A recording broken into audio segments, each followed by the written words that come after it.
இந்த விசாரணை எந்த கோணத்தில் செல்ல போகிறது, தேர்தல் நெருங்கக்கூடிய சூழல்ல இந்த விசாரணை எத்தகைய திருப்பு முனையாக இருக்கும் என்ற கோணத்துல அரசியல் நோக்கர்களும் எதிர்பார்த்துதான் கொண்டிருக்கிறார்கள். இந்த சூழலில் தான் தனி விமானம் டெல்லியை நோக்கி புறப்பட்டது. அந்த காட்சிகளை நம்முடைய ஒளிப்பதிவாளர்கள் சுபாஷ் மற்றும் சசிகுமார் காண்பித்துக் கொண்டிருக்கிறார்கள். இந்த தனி விமானத்துல விஜய் அவருடைய முன்னணி நிர்வாகிகள் மற்றும் அவருடைய நண்பரோடு தனி விமானத்துல புறப்பட்டிருக்கிறார்.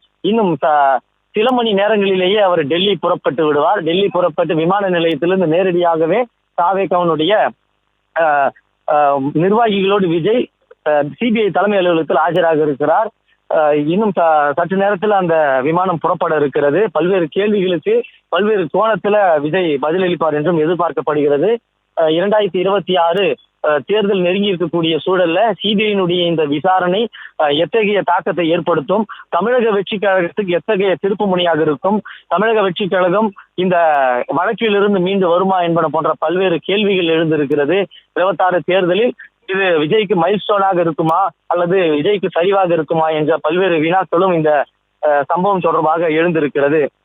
அதாவது டெல்லியில் இருந்து வந்த சிபிஐ அதிகாரிகள் கரூரில் முகாமிட்டு 200க்கும் மேற்பட்டோரிடம் விசாரணை நடத்தினர். கரூர் துயர சம்பவம் தொடர்பாக உயிரிழந்தோரின் குடும்பத்தினர், காயமடைந்தோர், தாவேகா நிர்வாகிகள், கரூர் மாவட்ட ஆட்சியர், கரூர் காவல் கண்காணிப்பாளர் உள்ளிட்டோரிடம் சிபிஐ விசாரணை நடத்தி இருக்கிறது. தாவேகா நிர்வாகிகளான புசி ஆனந்த், ஆதவர்ஜுனா, நிர்மல்குமார், கரூர் மாவட்ட செயலாளர் மதியழகன், ஆம்புலன்ஸ் ஓட்டுநர்கள் மற்றும் சில தினங்களுக்கு முன்பு கூட பிரச்சார வாகனத்தை நேரடியாகவே கரூருக்கு கொண்டு சென்று வாகனத்தை இயக்கி டைமென்ஷன் மெஷர்மெண்ட் என்று கூறுவார்கள், வாகனத்தினுடைய நீளம், அகலம் மற்றும் உயரத்தை கணக்கிட்டு அந்த பேருந்து வேலுசாமிபுரத்தினுடைய பாதையை ஏற்கனவே அளந்து விட்டார்கள்.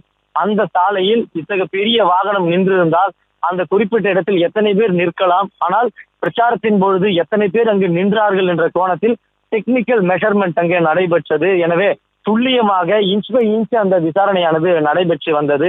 இந்த சூழலில் தான் தமிழக வெற்றி கழக தலைவர் விஜயை விசாரிக்க இருக்கிறார்கள். விஜய் மீது எஃப்ஐஆர் பதிவு செய்யப்படவில்லை என்றாலும் கூட விட்னஸ் என்ற கோணத்திலே விஜயை விசாரிக்க இருக்கிறார்கள். விஜய் என்னவெல்லாம் பார்த்தார், அவருடைய கவனத்திற்கு என்னவெல்லாம் வந்தது, அவரிடம் என்னவெல்லாம் அறிவுறுத்தல்கள் வழங்கப்பட்டது, அந்த சம்பவம் தொடர்பாக அவருக்கு என்னவெல்லாம் தெரிந்திருக்கிறது என்பது போன்ற கோணத்திலே விஜயை விசாரிக்க இருக்கிறார்கள். இந்த விசாரணையோடு நின்று விடுமா அல்லது வழக்கில் அவருடைய பெயரும் சேர்க்கப்படுமா என்று இன்றைய மாலை தினம் தெரிய வரும். அதே போல இன்று ஒரு நாள் மட்டும்தான் இந்த விசாரணை நடைபெறுமா அல்லது நாளை அல்லது நாளை மறுநாள் என இந்த விசாரணை நீளுமா என்ற ஒரு சந்தேகமும் எழுந்திருக்கிறது. காரணம், தாவேகாவினுடைய இணை பொதுச் செயலாளர் நிர்மல்குமார் டெல்லி காவல் அதிகாரிகளுக்கு மின்னஞ்சல் மூலமாக ஒரு கடிதம் எழுதியிருந்தார். அதில் டெல்லிக்கு தமிழக வெற்றி கழக தலைவர் விஜய் சிபிஐ விசாரணைக்காக வருகிறார், அவர் வரும்பொழுது மற்றும் அவர் ஒருவேளை அவர் தங்கக்கூடிய சூழல் ஏற்பட்டால் அவருடைய தங்கும் இடத்திற்கும் போலீஸ் பாதுகாப்பு வேண்டும் என்று அவர் கோரிக்கை விடுத்திருந்தார். உடனடியாகவே நேற்றைய தினமே டெல்லி காவல்துறை தரப்பில் அது உறுதி செய்யப்பட்டிருந்தது. அப்பொழுது போலீசாரும் பலத்த பாதுகாப்பை அங்கே அளிக்கப்பட்டிருக்கிறார்கள்.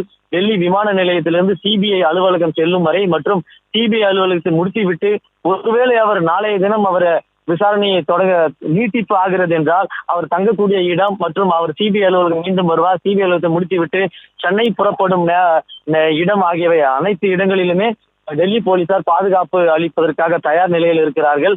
இந்த நிலையில்தான் தாவேகா தலைவர் விஜய் சென்னையிலிருந்து புறப்பட்டிருக்கிறார்.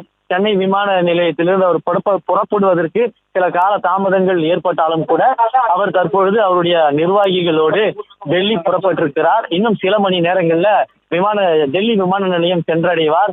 இன்னும் கூட 11 மணிக்கு அவர் சிபிஐ தலைமை அலுவலகத்திற்கு புறப்படுவார் என்று எதிர்பார்க்கப்பட்ட நிலையில காலதாமதம் ஆகும் என்றும் கூறப்படுகிறது. அதாவது ஏடிசி கிளியரன்ஸ் காரணமாகவே விமானம் சரியான நேரத்தில் புறப்படுவதற்கு காலதாமதமானதாகவும் கூறப்படுகிறது. இந்த நிலையில் விஜய் டெல்லி புறப்பட்டிருக்கிறார். தாவேகா தலைவர் விஜயிடம் விசாரணை நடத்த சிபிஐ சம்மன் அனுப்பி இருந்தது. டெல்லியில் இருந்து விசாரணைக்கு ஆஜராக விஜய் சம்மன் அனுப்பி இருந்தது. இதையடுத்து விஜய் டெல்லியில் சிபிஐ அதிகாரிகள் முன்பு இன்று ஆஜராகிறார். இதற்கான தனி விமானத்தில் டெல்லி செல்கிறார். தாவேகா தலைவர் விஜயுடன் அவருடைய மூத்த நிர்வாகிகளும் உடன் செல்கிறார்கள். விஜயிடம் கரூர் கூட்ட நெரிசல் சம்பவம் குறித்து சிபிஐ அதிகாரிகள் பல்வேறு கேள்விகளை எழுப்பியிருக்கிறார்கள். அதாவது இதுவரை விடை கிடைக்காத விஷயங்கள் எல்லாம் விஜயிடம் கேள்விகளாக எழுப்பப்பட இருப்பதாகவும் கூறப்படுகிறது. ஏற்கனவே 3 நாட்கள், அதாவது 19 மணி நேரம் கேள்விகள் கேட்கப்பட்டாலும் அவருடைய நிர்வாகிகளிடம் இன்னும் விஜயிடம் பல கேள்விகள் எழுப்பப்பட இருக்கிறது. அதிலும் குறிப்பாக எத்தனை மணி நேரம் பொதுக்கூட்டம் நடத்துவதற்கு அனுமதி வழங்கப்பட்டிருந்தது, பொதுக்கூட்டம் நடைபெற்ற இடத்தில் எவ்வளவு பேர் அனுமதி வழங்கப்பட்டிருந்தது, போலீசார் எவ்வளவு பேர் பாதுகாப்புகள் வழங்கியிருந்தார்கள், போலீசார் கூட்ட நெரிசல்களை சரி செய்தார்களா, அதாவது கிரவுட் மேனேஜ்மெண்ட்டை சரிவர செய்தார்களா என்ற கோணத்திலும் கேள்விகள் கேட்கப்பட இருக்கிறது. அசம்பாவிதம் ஏற்படுவதற்கு முன்பு காவல்துறையினர் எச்சரிக்கை விடுத்தார்களா என்ற ஒரு கேள்வியும் எழுந்திருக்கிறது. இந்த சம்பவம் நடந்த பிறகு தாவேகா தரப்புல பல்வேறு குற்றச்சாட்டுகள் முன்வைக்கப்பட்டது. எனினும் கூட அத்தனை குற்றச்சாட்டுகளும் சிபிஐயிடம் அவர்கள் குற்றச்சாட்டுகளை முன் வைத்தார்களா என்றால் அது ஒரு பெரும் கேள்வியாகத்தான் இருக்கிறது. பெரும்பாலும் அவர்கள் சிறு சிறு குற்றச்சாட்டுகளை தான் முன்வைத்திருக்கிறார்கள். அதாவது ஒரே நேரத்தில் அத்தனை தனியார் ஆம்புலன்ஸுகள் எப்படி வந்தது என்ற கேள்வியை முன்வைத்திருப்பதாகவும் கூறப்படுகிறது. இந்த சம்பவம் தொடர்பாக மர்மம் இருக்கிறது என்று தானே குறிப்பிடுகிறார்களே தவிர குறிப்பிட்டு இவர்தான் காரணம் என்று அவர்கள் விரல் காட்டி யாரையும் குறிப்பிடவில்லை. ஆனால் சமீபத்தில் நடந்த பிரச்சார கூட்டத்தில் கூட நயினார் நாகேந்திரன் 41 பேர் உயிரிழந்ததற்கு செந்தில் பாலாஜி தான் காரணம் என்று மேடையிலே உள்துறை அமைச்சரை வைத்துக் கொண்டே பகிரங்கமான ஒரு குற்றச்சாட்டை முன்வைத்திருந்தார். அப்படிப்பட்ட ஒரு குற்றச்சாட்டை இதுவரைக்கும் தமிழக வெற்றி கழகம் முன்வைக்கப்படவில்லை.